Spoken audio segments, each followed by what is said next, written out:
मैं आपको कह दूँ शेयर बाज़ार में पैसा दुगना होता है, तो आप यकीन कर लेंगे ना? दोस्तों मैं अगर आपको ये कह दूँ कि शेयर बाज़ार में एक ही दिन में पैसा दुगना हो सकता है, तो आप इसमें भी यकीन करेंगे। लेकिन इसमें आपको सटीक प्रेडिक्शन होना चाहिए, है ना? ये तो आप जानते ही होंगे। पर मैं आपको बता दूँ कि कोई एक ऐसा इंसान नहीं कि वो आपको ऐसे प्रेडिक्शन दे दे कि एक ही दिन में पैसा दुगना हो जाए। वो कैसे? चलिए दोस्तों मैं आपको बताता हूँ। कल यानी कि लास्ट बृहस्पतिवार को जो तेज़ी तूफ़ानी तेज़ी आपने दिखा मतलब बिल्कुल निफ्टी जो है 300-400 पॉइंट की उछाल लगाया। तो वो प्रेडिक्शन किसने दिया? ये बेयरिश से गिरते हुए मार्केट में किसी ने ऊपर की तरफ ट्रेड दिया? तो उसका जवाब है हाँ। वो प्रेडिक्शन मैंने ही अपने यूट्यूब चैनल में आपको दे के गया जब मैं लाइव स्ट्रीमिंग को बंद कर रहा था आखिर में। तब अगर जाके देखेंगे तो मेरा इशारा था ऊपर की तरफ मार्केट जाएगा और आप देख सकते हैं मार्केट कितना ऊपर तक गया। और मार्केट शुरू होते ही जो मैं अपने लाइव स्ट्रीमिंग में था यूट्यूब लाइव करता हूँ जो उसमें मैंने आपको कह भी दिया था। मेरे किसी मित्र ने कहा था कि आज क्या व्यू है आपका? मैंने कहा कि शुरुआत थोड़ी देर तो मार्केट हाफ डे तक तो नीचे रहेगा लेकिन फिर उछाल मारेगा ऊपर की तरफ। आप ये देख सकते हैं। आपका व्यू क्या है आज का मार्केट बेयरिश रहेगा या बुलिश बुलिश? देखो फर्स्ट हाफ में मार्केट बेयरिश रहेगा, ठीक है? ओवरऑल बता देता हूँ तुम्हें। फिलहाल के लिए तो इतना सा है लेकिन मैं बताता हूँ। मेरा व्यू है पहला हाफ में मानो मार्केट एक नीचे आए, ठीक है? पहला हाफ में ऐसे नीचे आए, फिर ये सेकेंड हाफ में यहाँ तक जाए।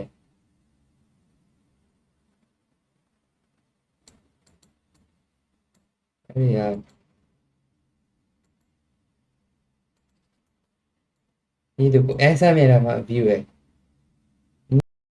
तो दोस्तों आपने देख लिया, आपने सुन लिया और आपने समझ भी लिया कि कोई एक ऐसा प्रेडिक्शन देने वाले इंसान ने तो कहा, है ना? अगर आप जुड़ेंगे मेरे साथ तो आपको ऐसे ही फ़ायदा होगा। चलिए दोस्तों अब हमारे मेन बात पे आते हैं, हमारे इस वीडियो की टॉपिक पे आते हैं कि गोल्ड के भाव जो है ये अब क्या करने वाला है। दोस्तों मैंने बिल्कुल गोल्ड का भाव बढ़ने वाला है तब से मैंने आपको कहते आया कि गोल्ड के भाव बढ़ने वाला है, गोल्ड के भाव बढ़ा। फिर मैंने कहा कि गोल्ड के भाव जो है गिरेगा यहाँ से, वहाँ से गिरा भी सही। और फिर मैंने कहा यहाँ कंसोलिडेशन करेगा, यानी कि यहाँ भाव रुका रहेगा। तो वो रुका हुआ भाव अभी आप देख रहे हो, है ना? और आपके मन में ये सवाल हो सकता है कि क्या गोल्ड जो है पुराना हाई ये तोड़ के फिर ऊपर नया हाई नहीं बनाएगा? क्या इससे तेज़ी नहीं करेगा गोल्ड?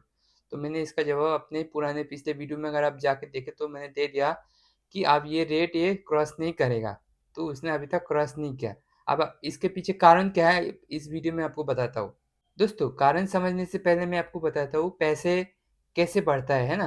किसी भी चीज़ों का भाव का जैसे कि गोल्ड हो, क्रिप्टो हो या फिर ऑयल हो, एनर्जी सेक्टर हो, कुछ भी। उसका है कि इंसान उसमें पैसा लगाते हैं, है ना? अब मैं आपको विस्तार से बताता हूँ पैसा लगाने वाले इंसान कैसे होते हैं।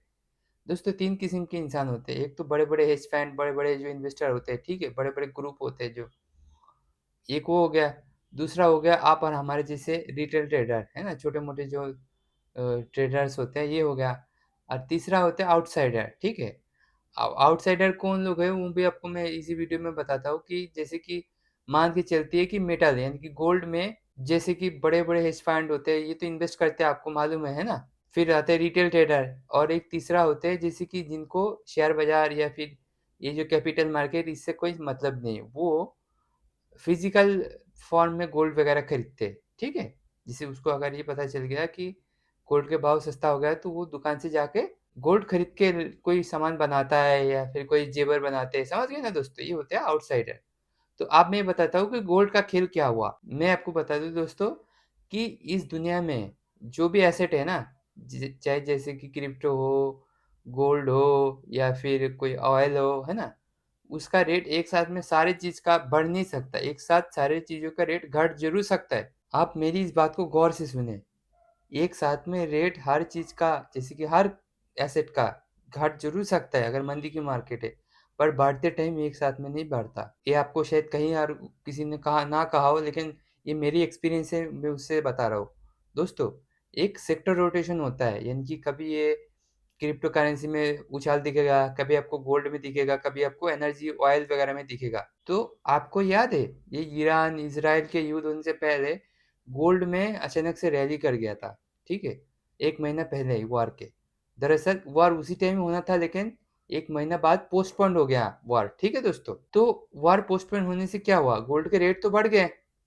अब वो सारे जो बड़े-बड़े इन्वेस्टर हैं, उन्होंने वो गोल्ड पे तो लगा दिया पैसा, समझ रहे हो दोस्तों? अब तो उनके पास पैसा नहीं है, अब दोस्तों चल रहा है ऑयल, यानी कि जैसे कि क्रूड ऑयल हो गया, फिर गैस हो गया, है ना? एनर्जी सेक्टर की सारे जो कमोडिटीज़ है, इनके रेट बढ़ गए। अब मैंने आपको कहा ना कि एक साथ में सारी चीज़ों का रेट तो बढ़ नहीं सकता, तो गोल्ड का जब रेट बढ़ गया, अब उसमें उछाल नहीं दिखेगा। इसका दूसरा भी कारण है, मैं उसी वीडियो में आपको बताऊँगा, इसका कारण नंबर 2 क्या है। तो सबसे पहले कारण नंबर 1 तो ये समझते हैं कि अब इसमें पैसा लग चुका है, अब एक साथ में सारे जगह रेट बढ़ नहीं सकता। अभी गोल्ड में इतना बूम कर गया कि मार्केट अब सोना, क्रिप्टो किसी में बढ़त की उम्मीद नहीं है। ठीक है दोस्तों, समझ गए आप यहाँ तक? अब दोस्तों आपको मैं सेकंड पॉइंट बताता हूँ कि फिर वही बात मैं अपने पुराने पिछले वीडियो में बताया कि जब सारे जो आउटसाइडर हो गया, जो रिटेलर लोग हो गया, ये लोग पैसा जब लगा देते किसी चीज़ में, फिर बड़े प्लेयर्स जो इनको पैसा नहीं देते। समझ रहे दोस्तों? आज से 2-3 महीना पहले जब गोल्ड में रैली किया ना, उस टाइम पे खलबली मच गई थी। मार्केट में न्यूज़ फैल गया था कि सारे सोने या चाँदी सब महँगे इतना हो रहा है कि ये अब और भी महँगा होंगे। तो सारे लोगों ने खरीदना चालू कर दिया। यहाँ तक कि मुझे याद है, जो जिनको शेयर बाज़ार से, जिनको कैपिटल मार्केट से कोई मतलब नहीं, वो भी ना फिज़िकल फॉर्म में जाके गोल्ड खरीदने लगे, आउटसाइडर जो होते हैं। एक तो रिटेल ट्रेडर्स जो होते हैं, उन्होंने भी इन्वेस्ट कर चुका है, और दूसरी बात है आउटसाइडर लोगों ने भी भर-भर के उसमें पैसा डाल दिया। तो जो बड़े-बड़े हेज फंड, बड़े-बड़े जो कैपिटल, जो बड़े-बड़े जो जिनके पास फंड मैनेजर होते हैं ना, वो फिर अब गोल्ड को खरीदेंगे नहीं। वो अब इन लोगों को फँसा दिया, इनको नुकसान करने के चक्कर में अब वो किसी दूसरी जगह में पैसा लगाएँगे, समझ रहे हो दोस्तों? उन्होंने पैसे इन्वेस्ट करा था जब गोल्ड जो है सस्ता था, जब उसको इतना भाव नहीं था, अब वो उनके बेच नहीं कर पा रही है, समझ रहे हो दोस्तों? अब वो माल निकाल रहा है, माल वो छिपा किसके पास रहा है? जो रिटेलर है, उनको नुकसान हो रहा है और प्रॉफिट उनके जेब में। आप समझ रहे हो दोस्तों? उम्मीद करते हैं आप आसान तरीके से समझ पा रहे होंगे। और अगर आपको कोई भी मेरे इस वीडियो में कोई डाउट है, कोई प्रश्न है, सवाल है, तो आप बिल्कुल कमेंट में पूछ सकते हैं और मैं उसके जवाब देने की कोशिश करूँगा। चलिए दोस्तों, आपने देख लिया मेरे प्रेडिक्शन और गोल्ड के ऊपर प्रेडिक्शन, निफ्टी के जो लास्ट दिन में जो रैली किया, एक दिन में 400-500 पॉइंट की उछाल मारा, उसके भी प्रेडिक्शन। तो प्रेडिक्शन में तो मैं माहिर हूँ, और मैं ये अपने, देखो दोस्तों, ये अहंकार नहीं, ये जो है सेल्फ कॉन्फिडेंस के साथ ही कह रहा हूँ। अभी तक जो भी मैंने ट्रेड किया, जो भी प्रेडिक्शन किया, उसमें 95% मेरे विनिंग रेट है। समझ रहे हो दोस्तों? तो चलिए दोस्तों, मिलते हैं किसी और वीडियो में। अगर आप शेयर बाज़ार में नए हो, अगर आपको डीमैट अकाउंट खोलना है, तो डिस्क्रिप्शन में लिंक है, उस पे क्लिक करके आप अपने अकाउंट खोल सकते हैं। और इस वीडियो को लाइक करें, सब्सक्राइब करें अगर आप नए हो। मिलते हैं किसी और वीडियो में, तब तक के लिए अपना ख्याल रखना। नमस्कार।